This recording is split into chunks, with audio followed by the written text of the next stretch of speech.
Bonjour, nous sommes ici au studio Cardio Online, au JESFC 2020. Je suis Marie-France Serronde et je suis cardiologue au CHU de Besançon et je suis avec Damien Lojard qui est cardiologue à la Ribezère à Paris. Nous allons aujourd'hui parler d'un problème difficile qui est la gestion, le suivi de l'insuffisance cardiaque à fraction d'éjection préservée. Vous savez qu'il n'y a pas de recommandation, en tout cas sur le thérapeutique chez ces patients, mais qu'en est-il pour le suivi, Damien? Marie-France, il n'y a pas de recommandation pour le traitement et il n'y en a pas non plus vraiment dans le cadre du suivi.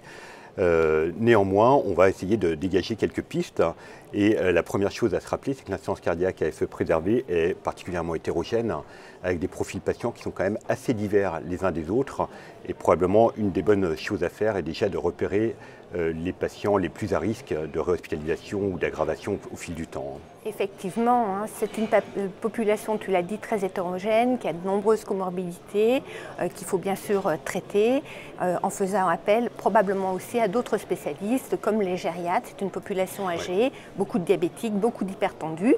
Et je pense que pour le suivi, il y a pas mal de nouveautés, Damien. La première, effectivement, implique beaucoup les infirmières. On sait que les infirmières sont très utiles dans la prise en charge de l'insuffisance cardiaque. On l'avait déjà pas mal expérimenté, notamment par le système Prado. Et là, il y a la possibilité d'améliorer encore notre prise en charge à l'aide des infirmières, notamment avec un protocole de coopération qui vient d'être publié au mois de décembre, qui est au journal officiel et qui va permettre de proposer un certain nombre d'actes, notamment bien sûr l'éducation thérapeutique, mais également des consultations de titration, enfin en tout cas pour revoir le traitement, des consultations urgentes, le tout sous la supervision du médecin, et qui vont grandement faciliter les choses dans la prise en charge de ces patients, notamment pour la transition hôpital-ville, qui est vraiment la période un peu la plus sensible, quand le patient vient juste de décompenser, qui retourne à la maison et qui reste un petit peu instable. Oui, puis nous avons aussi maintenant les IPA, les infirmières de pratique avancée, puisque là il y a déjà des infirmières qui sont sorties avec le diplôme et qui vont aussi nous permettre de gérer ces patients les plus à risque. Et quel en est-il avec la télésurveillance ?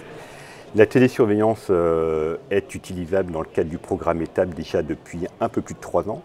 2016 démarre doucement mais sûrement, peut être réalisé à l'hôpital mais également en ville et il n'y a pas de restriction par rapport à la FEVG, donc elle peut être appliquée à tout patient insuffisant cardiaque instable qui nécessite une surveillance un peu rapprochée. Il n'y a qu'à faire, ça nécessite une solution technique avec au moins une balance connectée et évidemment la capacité à répondre aux alertes et puis à faire des choses en face. Mais il faut s'approprier absolument tous ces nouveaux outils, quitte à les expérimenter, à les améliorer au fil du temps. Très bien, merci Damien.